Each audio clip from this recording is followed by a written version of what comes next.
እንጀራ ለብዙዎቻችን ከምግብነት የዘለለ የጋራ ማንነታችንና የትውልድ ሀገራችን መገለጫ ነው። የኢትዮጵያውያንና የኤርትራውያን 90% ሙሉ የምግብ ፍጆታ ያለ ጥርጥር የሚመራው ይህ ክብ ቅርጽ ያለው ህብስተ መና ነው። የእንጀራ አመጣጥን ስንመለከት እስከ ዛሬ ድረስ በሚስጥር የተሸፈነና የተደበቀ ነው። የእንጀራ ታሪክ የጀመረው በድንገት ነው ወይስ ጤፍ ተብሎ በሚጠራው ጥንታዊ ዘር ከሰው ልጅ ስልጣኔ ጋር አብሮ የመጣ ነው ብላችሁ ታስባላችሁ? አሁን ወደ ትክክለኛ እውነታና መረጃ ስንሸጋገር የእንጀራን አስገራሚ ነገሮችና መጀመሪያ እንዴት እንጀራ መጋገር ተጀመረ፣ ጤፍ በዓለም ላይ ለምን ትኩረት እየሳበ እንደሆነና ወደፊት በምግብ ኢንዱስትሪ ላይ ሊያመጣ የሚችለውን አዲስ ተጽዕኖዎች እንመለከታለን። የእንጀራ መሰረት ጤፍ ከስንዴ እና ከገብስ ቀድሞ በዓለም ላይ ለመጀመሪያ ጊዜ የበቀለ የእህል ዘር እንደሆነ ይታመናል። የጥንት አርኪኦሎጂ ማስረጃዎች እንደሚያመለክቱት ጤፍ ለመጀመሪያ ጊዜ ከክርስቶስ ልደት በፊት 4000 ዓመታት አካባቢ በዛሬዋ ኢትዮጵያ በተለይ በሰሜናዊ ደጋማ አካባቢዎች ውስጥ መለመድ እንደጀመረ ይነገራል።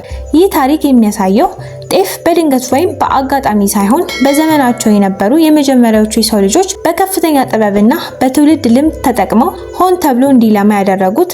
ሆኖም የእንጀራን ለስላሳና ጎምዛዛ ጣዕም ሊኖረው የቻለው በድንገተኛ አጋጣሚና ክስተት ነበር። ታሪካዊ አፈ ታሪኮች እንደሚጠቁሙት እንጀራ የተፈጠረው በጦርነት ምክንያት በተፈጠረ የሰው ልጅ ስህተት ነው።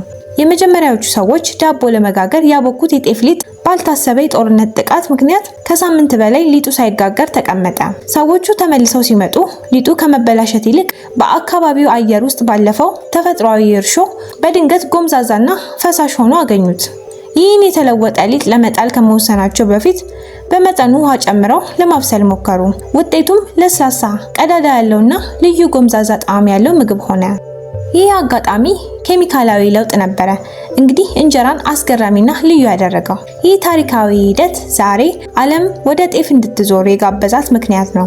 ከታሪካዊ ጥበብና ድንገተኛ የጦርነት አጋጣሚ ተነስቶ የዓለም ትኩረት የሳበው ጤፍ በዘመናችን ለምንድነው ከፍተኛ ተጽዕኖ ሊያመጣ ይችላል ተብሎ የሚታሰበው? ዛሬስ ዓለም አይኗን ወደ ጤፍ ያዞረችው ለምንድነው?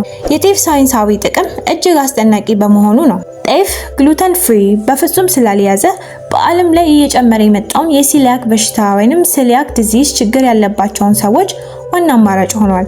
በተጨማሪም ጤፍ ከሌሎች እህሎች በተለየ በፋይበር እና ካልሲየም የበለጸገ ነው። ጤፍ በአስቸጋሪ የአየር ሁኔታ የመብቀል አስገራሚ ችሎታ አለው። በድርቅ ወቅት እንኳን የመብቀል አስደናቂ አቅም ስላለው በዓለም ዙሪያ ለሚገኙ ብዙ አገራት የምግብ ዋስትናን የማረጋገጥ ከፍተኛ አቅም አለው። ወደፊት የእንጀራ ሚና ከባህላዊ ምግብነት ይልቅ ወደ ዓለም አቀፍ የምግብ ኢንዱስትሪ እንደሚሸጋገር ከኢትዮጵያ አልፎ ለዓለም ሕዝብ ዋነኛ ምግብ እንደሚሆን እየተነገረ ነው። ጤፍ ለግሉተን ነፃ ፓስታ፣ ዳቦ እና ቬጂተሪያን ምርቶች መሰረት ሆኖ ሊያገለግል ይችላል። ይህ ማለት የእንጀራና የጤፍ ታሪክ ከኢትዮጵያና ኤርትራ አልፎ የዓለምን የምግብ ካርታ የመቀየር ኃይል አለው። የእንጀራና የጤፍ ታሪክ ቀላል የምግብ ታሪክ አይደለም። በአንድ ወቅት በኢትዮጵያና ኤርትራ ጠረጴዛ ላይ ብቻ የነበረው ይህ አስደናቂ ምግብ አሁን ዓለም አቀፍ የምግብ ፍጆታ ለመሆን በዝግጅት ላይ ይገኛል። በቀጣይ በጠቃሚና በአስተማሪ ቪዲዮ እስከምንገናኝ ቻናሉን ሰብስክራይብ እና ላይክ ማድረጋችሁን እንዳትረሱ።